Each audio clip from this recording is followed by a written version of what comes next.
कई दफ़ा ऐसा भी होता है कि जो मुआशरे के ऐसे लोग जो अब मैं क्या कहूँ उन्हें नाम दूँ, वो भी दीन के तर्जुमान बने होते हैं जिन्हें सही तौर पे इल्म नहीं होता, और कोई भी बात जो है वो आप सल्लल्लाहु अलैहि वसल्लम की तरफ मंसूब कर देते कि सीरत में आप सल्लल्लाहु अलैहि वसल्लम ने यूँ फरमा दिया। वो अगर हमने सीरत को, सवाल ये है, अगर हमने सीरत को,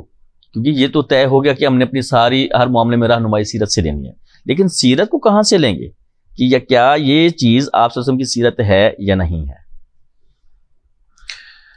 ये तो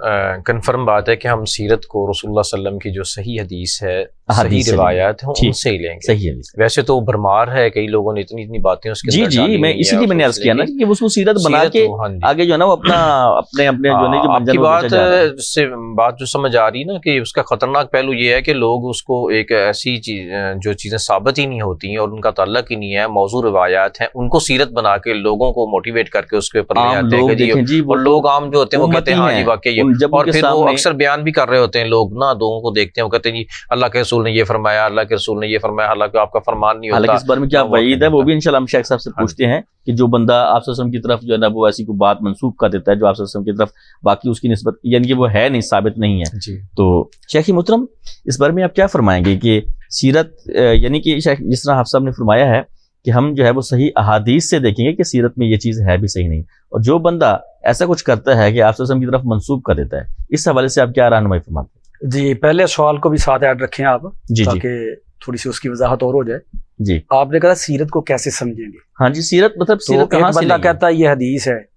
कहने वाला कौन है? फसअलू अहल ज़िक्र इन कुंतुम ला तालमून। जी, अगर आप पहले ये देखें कि वो साहिब इल्म है या नहीं जी, आप देखें वो सच बोलता है या नहीं, उसके भी तो किरदार को देखना होगा ना। जिस तरह आपने पहले अपने किरदार को पेश किया था, पहले तो एक आलिम से पूछेंगे कुर्बे कयामत से दल्लू फादल्लू, लोग खुद गुमराह हो गए दूसरों को भी गुमराह करेंगे। आपने फरमाया नहीं है तो हम कह दें ये हदीस है, ये तो बहुत बड़ा जुर्म है। एक है आम बंदा जी, आमी शख्स है और उसको किसी ने बतलाया कि ये हदीस है,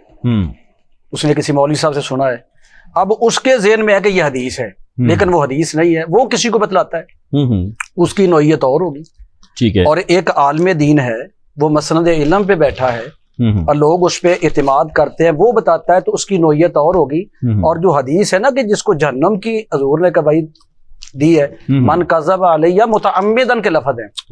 मन कज़ब अलैया मुतअम्मिदन फलयतबव्वा मक़अदहु मिनन नार, जो जानबूझ के मेरी तरफ झूठ मंसूब करता है उसे पता है और अपना ठिकाना जहन्नम में समझे जी, उसे पता है, लेकिन वो कहता है जी मैं चूंकि फलां को मानने वाला हूं तो मैं ये नहीं छोड़ सकता। अब वो जानबूझ के जो मौजू रवायात है उसको मौजूआत शरीफ का नाम दे के बयान करता है, तो इसके बारे में तो वईद है कि ये जहन्नमी है, लेकिन एक आम शख्स है उसको किसी मौलवी साहब ने बताया ये हदीस है और वो हदीस ही समझता रहा है, लेकिन उसको भी तस्दीक करनी चाहिए। उसने अपनी हद तक तस्दीक की है क्योंकि मौलवी साहब पे इत्मीनाद होता है ना, उस्ताद पे इत्मीनाद होता है। और यही चीज तो गलत है ना जी, अगर किसी बंदे के ऊपर इत्मीनाद करके उसने खुद ये तो हमने शुरू में बयान कर दिया कि फसअलू अहल ज़िक्र इन कुंतुम ला तालमून, मुस्तनद आलम से पूछा करें जी, मुस्तनद आलम से पूछा करें। और अगर आपको तसल्ली नहीं होती तो उससे कहा जी मुझे हवाला दिखा दें, नीचे लिखा होता है ये सही है या गलत है। हवाला अगर आप किसी से पूछते तो हवाला साथ जरूर लिखवा लेना चाहिए।